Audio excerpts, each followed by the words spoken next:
I want to bring in Dr. Helena Lewis-Smith, a Senior Research Fellow at the Centre for Appearance Research at the University of the West of England. We also have Dr. Megha Dhillon, an Assistant Professor of Psychology at Lady Shri Ram College. Dr. Helena Lewis-Smith, first to you.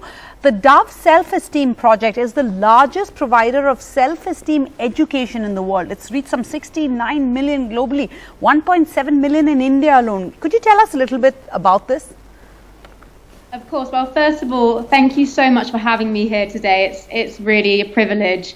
So I have the luck and fortune to work with the Dove Self-Esteem Project. And myself, I am a psychologist, I'm an academic, I'm a researcher, and I'm based at the University of the West of England in the UK. And we were approached by the Dove Self-Esteem Project about 9 years ago, and they said, look, we really want to try and reach as many young people as we can all over the world with body confidence materials, and we would love to work with you. And myself and my colleagues, because we have expertise in developing programs that promote body confidence among young people, however, our problem is that we struggle to have the resources to reach all these young people. This was the perfect partnership. So what the Dove Self-Esteem Project does is they work with us and we discuss the target group that we're going to be targeting. So in this case, for example, it's young people in India. And then ourselves, we collaborate with colleagues in India, such as Dr. Megha Dhillon, who obviously we'll be speaking to as well. And we develop these programs to try and target body image concerns among these groups. And what I find really exciting and fantastic about the Dove Self-Esteem Project is that they are able to partner with other high-profile organisations such as UNICEF. And again, it's kind of us all working together to make sure that what we prepare, the programs that we develop for these young people, are appropriate. And, you know, that it's actually what the young people want and they can relate to it.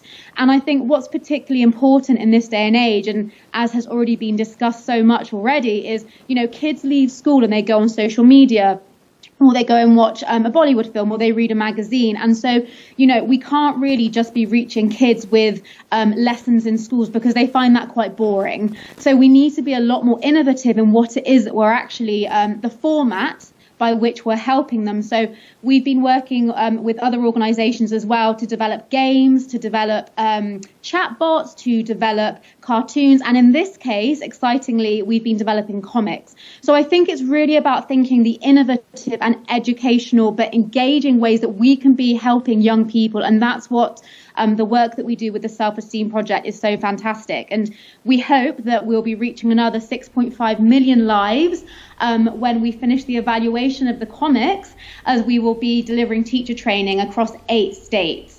And so, yeah, and in these programs, we are targeting all these key risk factors that have been discussed throughout already on the show. So, you know, it's the impact of Bollywood, it's the impact of social media, it's the pressure from family, it's comparing our appearances. Wonderful. So in these programs, we target these using fun ways. Yeah. Just going back to Dr. Lewis-Smith, in working with the Self-Esteem Project that you've been developing, you've been working on a school-based program for India in particular. Is there something very specific to the Indian context that you've had to factor in, or these ideas of beauty and how they impact a girl's self-esteem universal in some sense? Well, unfortunately, it doesn't matter where you are in the world, how old you are. We know that you're vulnerable to experiencing body image concerns. All children, young people, well, all of us, even all of us here talking today, we all face pressure from what we call the beauty ideal. And this ideal is very Eurocentric.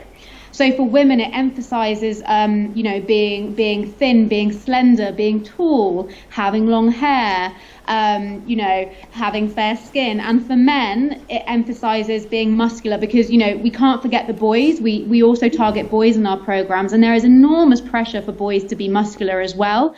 So I would say, unfortunately, the same pressure applies in India as it does in the West as well. However, one particularly important pressure is obviously skin fairness.